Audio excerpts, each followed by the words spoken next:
அனைவருக்கும் வணக்கம். ஒரு அற்புதமான ஒரு கேள்வி என்ன அப்படின்னா, ஒரு ஜாதகத்துல வாக்கு தோஷம் அப்படிங்கிறது 2ஆம் பாவத்துல, அதாவது நாம பொய் சொல்லுவதால் ஏற்படக்கூடிய, அதே சமயம் நாம் சத்தியம் செய்வது, அதுவும் வாக்குனால தான். அதை எந்த பாவம் உணர்த்தும், அதனோட விளைவுகள் என்ன அப்படிங்கிற ஒரு அற்புதமான ஆய்வு. நல்லா ஆராய்ஞ்சு பதில் சொல்லணும் அப்படின்றது தான் இதனுடைய தாற்பயம்.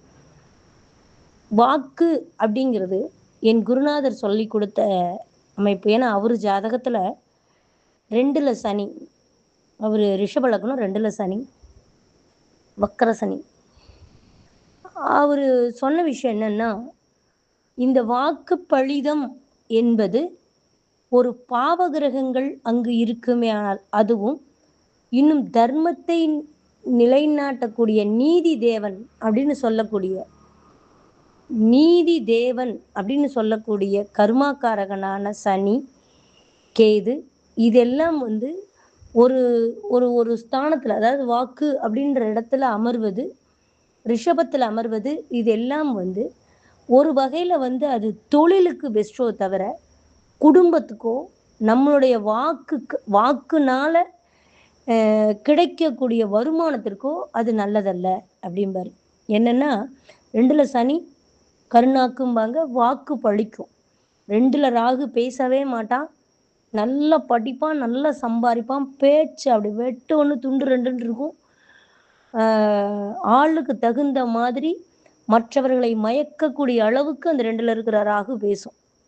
இதெல்லாம் வந்து தெரிஞ்சாலும் தெரியலனாலும் தெரிஞ்ச மாதிரியே பேசும் அப்படிங்கிறதுலாம் ராகு.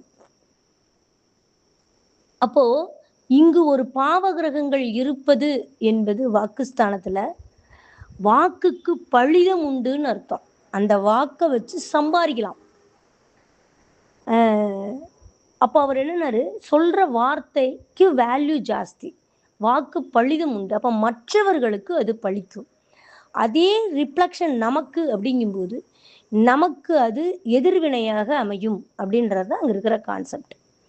அப்போ 2ல பொதுவாக வக்ர கிரகம் இருந்தாலோ, கேது சனி ராகு சம்பந்தப்பட்ட பாவிகள் இருந்தாலோ, அந்த வீடு திரிசூன்யமானாலோ, மாந்தி அமர்ந்தாலோ, அது சம்பாதிப்பதற்கான மூமெண்ட்ஸுக்கு சூப்பர் அப்படின்னு சொல்லுதோ தவிர, மற்றவர்களுக்கு அந்த வாக்கு பழிக்குங்கிறத நீ அப்படி சீக்கிரம் சட்டுன்னு சொல்லிடாத, அது நடக்கும் அப்படின்னு சொல்லுவாங்களோ தவிர, அது நம் குடும்ப நபர்களுக்கு, குடும்பத்திற்கு, உறவுகளுக்கு அது நல்லதல்ல. இதுதான் அங்க 2ஆம் இடத்துல இருக்கிற தாற்பயம். அப்போ அந்த பாவ கிரகங்கள் கொடுக்கக்கூடிய வலிமை அந்த நாக்குக்கு, நரம்பில்லாத நாக்கு இல்லையா, அந்த வலிமை என்ன அப்படின்னு பார்க்கும் பொழுது பார்த்தீங்கன்னா, இது வந்து நம்ம எப்படி வேணாலும் பேசலாம், யாரை வேணாலும் நம்ப வைக்கலாம். நம்ம சொல்ற சொல்லுக்கு ஒரு வேல்யூ அது இருக்கு. அது சாபமாக இருந்தாலும் சரி, வரமாக இருந்தாலும் சரி, மற்றவர்களுக்கு கொடுக்கும்போது அது பழிக்கும் என்பது 2ஆம் இடத்தினுடைய தாற்பயம். இது பாவிகள் தான் அதிகமா கொடுப்பான், சுபர்கள் கொடுக்க மாட்டாங்க. சுபர் வீடு கூட கொடுக்காது, ஆனா பாவிகள் தான் கொடுப்பாங்க. ஆனா இதற்குண்டான வாக்குனால கிடைக்கக்கூடிய சத்தியம் அப்படிங்கிறது எங்க இருக்கு அப்படின்னு கேட்டீங்கன்னா, இப்ப நான் சொன்ன மாதிரி குரு, வளர்பிறை, சந்திரன், சுக்கிரன் இவங்கெல்லாம் இருக்கிறாங்க. ஒரு சுபகிரகங்கள் அங்க இருக்குது அப்படிங்கும்போது, அந்த வாக்குக்கு உண்டான சத்தியத்தன்மை, உண்மையை தான் பேசுவான், நேர்மையா இருப்பான். இதெல்லாம் ஒரு வகையில சொல்லலாம். ஆனா இதனுடைய ரிஃப்ளெக்ஷன் எங்க காட்டுது அப்படின்னு கேட்டீங்கன்னா, அந்த 2ஆம் இடத்திற்கு 8ஆம் பாவம்னு சொல்றோம்ல, அங்கதான் காட்டும். அப்போ காலபுருஷனுக்கு அது 9. அப்போ அது எங்க இருக்குது? குரு வீடு. ஏன் 2ஆம் அதிபதியோட நட்சத்திரத்தை கொண்டாந்து 9ஆம் இடத்துல வச்சான்? இதான் கேள்வி.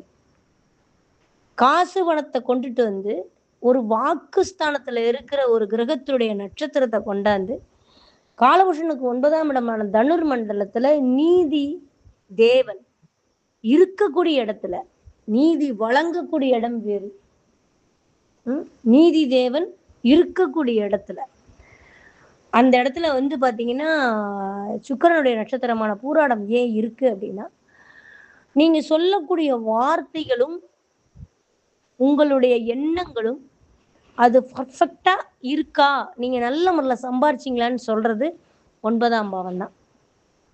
அப்போ ஒவ்வொரு பாவத்திற்கும் அதனுடைய எதிர்வினை என்பது அந்த பாவத்திற்கு 8ஆம் பாவத்துல இருக்கு. இதுதான் கான்செப்ட். நம்ம லக்னாதிபதி என்ன என்ன மாதிரி நினைக்கிறோம், என்ன மாதிரி டென்ஷன் ஆகுறோம், எப்படி ரிலாக்ஸா வாழ்றோம், எப்படி நம்மை நாம் பாதுகாத்துக் கொள்கிறோம் என்பதை வைத்து ஆயுள் ஸ்தானம் நீ எவ்வளவு நாளைக்கு இருக்கலாம், நீ எந்த அளவுக்கு நீ ஹாப்பியா இருக்கங்கிறத 8 சொல்லும். நம்மளோட பிரச்சனைகளினுடைய ஸ்ட்ரென்த்தை வச்சு தான் நம்மளுடைய ஆயுள் தீர்மானிக்கப்படுது. அப்போ லக்னாதிபதியினுடைய ரகசியம் 8ல. அப்போ நீ வாக்கினுடைய நன்மையையும் தீமையையும் சத்தியத்தையும் அவதூறையும் சாபத்தையும் சத்தியத்தையும் சாபத்தையும் சொல்லக்கூடியது 2ஆம் பாவத்துக்கு 8ஆம் பாவம். இவ்வளவுதாங்க விஷயம், வேற எதுவுமே கிடையாது. அப்போ ஏன் இப்போ நீங்க வாக்கு ஸ்தானத்துல வந்து அதே துலாம் ராசியில கொண்டு போய் குருவுடைய நட்சத்திரத்தை வச்சிருக்கான் சுக்கிரன் வீட்டுல. ஆனா ஏன் வந்து ரிஷப ராசியில கொண்டு வந்து வைக்கல குருவுடைய நட்சத்திரத்தை, ஏன் வைக்கல அப்படின்னா, அங்கு அங்கு அங்கு வந்து நாக்கு பெறலாம ஒரு சொல் ஒரு இல் ஒரு ஒரு ஒரு சொல் ஒரு இல் வாழறதுக்கு வாய்ப்பே இல்லை. அதுதான் அங்க இருக்கிற கான்செப்ட். ஒரு இது ஒரு ஒரே ஒரு ஒரு சொல் அப்படிங்கிறது சொல்லு மாறும், எண்ணம் மாறும். சந்திரன் அங்கு உச்சம், எண்ணங்கள் மாறும், சொற்கள் மாறும். நாம் பேசிய வார்த்தைகள் சிறிது நேரம் கழித்து பார்க்கும்போது அது சரி செய்யப்பட்டு திருப்பி மாற்றி பேசப்படும். அது நரம்பில்லாத நாக்கு. அதனாலதான் அங்க ராகு உச்சம். அப்போ மனமும் நாக்கும் ஒரு ஒரு ஒரே மாதிரி இருப்பதற்கு வாய்ப்பே இல்லை. இப்ப நீங்க சத்தியம் அப்படின்ற விஷயம், அதே சமயம் நம்ம சத்தியம் செய்வது அதுவும் வாக்கினால் தானே. அது எந்த பாவம்னா கண்டிப்பாலும் 2ஆம் பாவத்துக்கு 8ஆம் பாவம். அப்ப சுபகிரகங்கள் ஆல்ரெடி 2ல இருந்துருச்சுன்னா ஒருத்தனை ஏமாத்தி சம்பாதிக்க தெரியாது. ஒருவேளை அவன் சம்பாதிக்கிற காசை ஒழுங்கா வச்சு பொழைக்கிறானாங்கிற ஒரு விஷயத்த 9ஆம் பாவத்தை வச்சு டிசைட் பண்ணிடலாம். அதனாலதான் சொல்லுவான், டேய் சம்பாதிக்க தெரிஞ்ச உனக்கு அதை வச்சு பொழைக்க தெரியலையேடா அப்படின்னு சொல்றோம்ல, அதுதான் 9. அனுபவிக்கணும். எந்த விஷயம் நம்ம 10 ரூபாய் இன்னைக்கு சம்பாரிச்சாலும் அதை ஹாப்பியா அனுபவிக்கணும். 5000 ரூபாய் எனக்கு நேற்று வந்துச்சு, இன்னைக்கு 500 ரூபா தான் வந்துச்சுன்னு புலம்புறதோ வச்சுக்கூட. இன்னைக்கு 500 ரூபா வந்துச்சுன்னா மிச்ச நேரத்துல நாளைக்கு வருபவர்களுக்கு என்ன சொல்லலாங்கிறத படிக்கலாம். நாளைக்கு அது இன்னொரு வேலைகள் நம்ம 5000 ரூபாய் சம்பாதிக்கிற அன்னைக்கு நமக்கு நிக்க நேரம் இல்லாம இருந்திருக்கும். அந்த அந்த டைமிங்க அந்த வேலை குறைவாக இருக்கும் நேரங்கள்ல சரி செஞ்சுக்கலாம், அதை டேலி பண்ணிக்கலாம். அதை விட்டு நம்ம வந்து எப்பவுமே அப்படிங்கிற ஒரு விஷயத்த வந்து எந்த கிரகமும் கொடுப்பதில்லை. சுபகிரகங்கள் அளந்துதான் கொடுக்கும், நேர்மையா தான் கொடுக்கும். அதனாலதான் சொல்றான் 9ல சுபகிரகங்கள் இருந்தா அலட்டிக்காம வாழ்வான்ங்கிறது. அதனாலதான் நம்ம தான் சம்பாரிச்ச காசு அவ்வளவு சீக்கிரம் யாருக்கு கொடுக்க மாட்டான், யாரை நம்பியும் கொடுக்க மாட்டான். 9ல சுபகிரகங்கள் இருந்துருச்சு, 9ஆம் வீடு பாதிக்கல அப்படின்னாலே நம்ம சம்பாதிக்கிற காசை யாருக்கும் யாரை நம்பி கொடுக்க மாட்டான். அதே மாதிரி அடுத்த கண்ணுக்கு தெரியாத ஒரு காசை நம்பி அவன் இறங்கவும் மாட்டான். அடுத்தவன் காசை நம்பி இறங்கவும் மாட்டான். தான் சம்பாதிக்கிறத அடுத்தவன் நம்பி அவ்வளவு சீக்கிரம் கொடுக்கவும் மாட்டான். அதுதான் 5, 9னுடைய தாற்பயம். அப்போ 9ஆம் பாவம் வலுத்துருச்சு, அது 1, 5, 9க்கு உண்டான பாவங்கள்ல லக்னாதிபதி தனாதிபதி எல்லாம் போய் இருந்துருச்சு அப்படின்னாலே அரசு வேலைங்கிறத கண்ணை மூடிட்டு சொல்லலாம்ல. அப்ப மணி அடிச்சா சம்பளம், மணி அடிச்சா சோறு, இதெல்லாம் எங்கிருந்து வரும்னா இந்த 9ஆம் பாவத்தினுடைய விஷயம் 2ஆம் பாவத்தினுடைய கொடுப்பனை. அது நாம் செய்யக்கூடிய நன்வினை தீவினைகளை பொறுத்தது. மற்றபடி அதை அதை அதை இல்லீகலா சம்பாதித்தாலும் கூட அதை நியாயப்படுத்துவது, அவன் அந்த தர்மத்தை செய்து அதை சரி செய்து கொள்வதும், அந்த தர்மத்தை செய்ய அனுமதிக்காமல் 9ஆம் பாவம் திதிசூன்யமாவதும், 9ஆம் பாவமும் பாவிகள் இருப்பது. அவனுக்கு இப்ப 2ஆம் பாவம் நல்லா இருக்கு, 9ஆம் பாவம் சரியில்லை, 9ஆம் பாவம் பாதிச்சிருச்சு அப்படின்னா அவன் நிறைய கட்டுக்கட்டா காசு புழங்குற இடத்துல இருப்பான். பேங்க்ல இருக்கலாம், முத்தூட் ஃபைனான்ஸ் மாதிரி நிதி நிறுவனங்கள்ல இருக்கலாம், ஃபைனான்ஸ்ல இருக்கலாம். ஆனா அந்த 9ஆம் பாவம் கெடும்போது பஸ் கண்டக்டர் மாதிரி வண்டியை விட்டு இறங்கும்போது பேக்கு முதற்கொண்டு அத்தனை சில்லறை முதற்கொண்டு எண்ணி ஒப்படைச்சிட்டு ரூபா முதற்கொண்டு குறைஞ்சதுன்னா தான் பாக்கெட்ல இருந்து போட்டு ஒப்படைச்சிட்டு தான் வெளில வரணும். அந்த மாதிரி ஆயிரும்.